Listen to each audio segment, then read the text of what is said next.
A year ago at this time, I was jobless and had no idea what I was going to do, and I had no idea what was going to happen. And now here I'm sitting and I feel super confident and I feel super pumped and jazzed and just like totally rocking out about what's going to come. What's good, YouTube? My name is Rossmann. You are watching Tross Films, and it was March 13th. It was a Friday. I vividly remember this because it was the first time in my entire life I actually lost a job. And it happened right after the pandemic was declared a pandemic. It happened in the Whole Foods parking lot, which really caught me off guard. And I remember I was just super dazed and confused from there on after. And like so many other Americans and people around the world in general, this time was a crazy time when the pandemic was still kind of new-ish and we still didn't really know what it was becoming, and we didn't really know what was going on, and so forth and so forth. But this gave me a really crazy opportunity to do something completely different with my life. And at the time, I was a full-time performance coach, training 6 days a week as a coach. And on the 7th day, I was side hustling, as some may say, with my film production company, where I just did a bunch of random gigs, like weddings here and there, or random events here and there. But it was never anything more than a side hustle or a gig, a side gig, or whatever you want to say. But at this point in time, I was really trying to think about what I could do differently, and more importantly, how I was going to make an income, because I turned 26, I needed health insurance, and this is at the same time when I moved from Minnesota to live in Arizona with my partner at the time, Lauren, and a lot was going on. It was crazy for so many people. But to get to my point, this was the first time in my life I felt like my back was up against a wall because I had to do something, and I was really stressing financially about what I was gonna be able to do. And there were a couple other random things I knew or tried to do or thought I could get into, but ultimately, I chose to go into filmmaking. I felt at the time that this side gig was just kind of like cruising on the ground very slowly, and as soon as I made the decision, there was a switch, and I felt like I got off the runway and I started making headway, all 5,000 feet off the ground or whatever. And this was the dart that I threw, and it stuck. It was the first one that really stuck with me, and I just completely went all in. I mean, that's when things started looking really up for me, because I really knew that I could make something work with it. I mean, I was editing 3 videos a week for a YouTube channel to try to increase my subscriber count so that I could monetize my channel once I hit that 1,000 subscriber mark and had 4,000 hours of watch time. And at the same token, I was trying to like financially get gigs in and work with clients and market myself to try to get like short-term benefit, like streams of income coming in.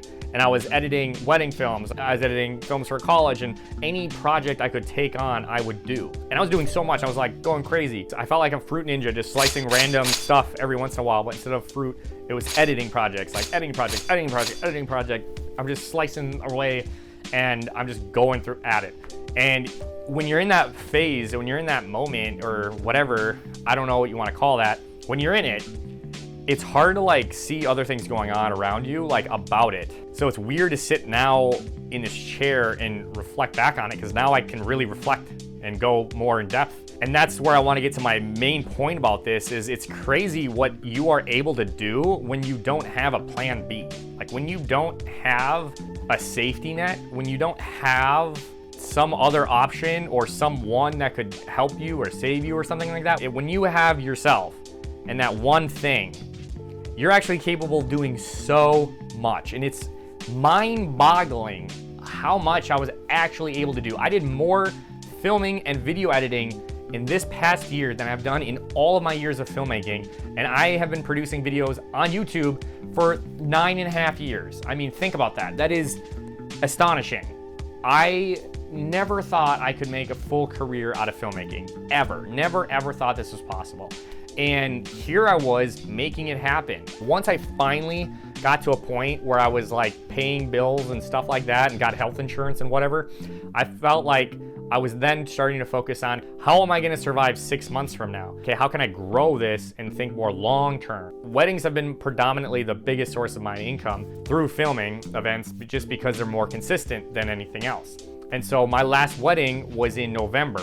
And as soon as November hit, I'm like, okay, what am I gonna do for December and January and February and March and April? Because I literally didn't have a scheduled anything after November. I had no other clients that I was at the time going to be working with, whether it was in a wedding or whether it was a fitness athlete or whether it was a college or anything like that. I had zero anything. And so I started having to think, what am I going to be able to do long term? Everything around you, like your senses, I feel like become heightened because you really have to zone in on what you're going to do.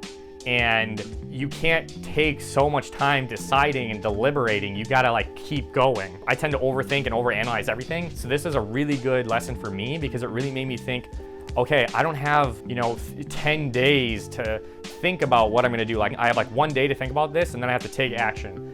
And that's how I started thinking more, and it helped me so that by the time December came around, I was not financially afraid anymore. I was financially independent and I was able to be sustained and create something that was like long-term sustainable. That's why I was able to like come back to Minnesota and not have a job right away, but still feel I could make it work. And I just am now sitting in this chair and I'm like, whoa, dude, that's crazy.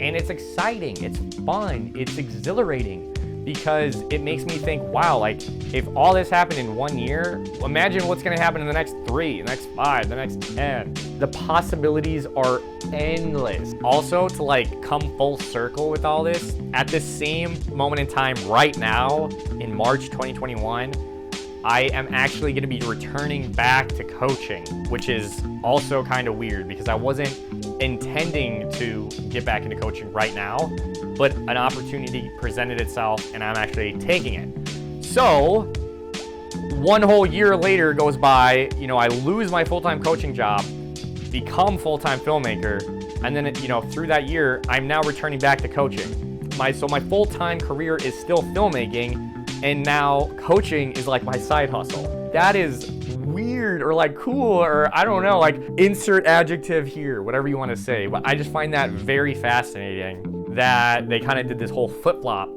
And I'm still very grateful for everything that's happened. I mean, everything, in my personal opinion, happens for a reason. To go even further, I believe that God has us on our own paths, and everything that we experience is meant to learn or acknowledge or develop ourselves to be a better version of ourselves. That's what I personally believe, and I think that's what God has intended me to really learn and acknowledge about myself and my skills and what I can do and what I can do for those around me.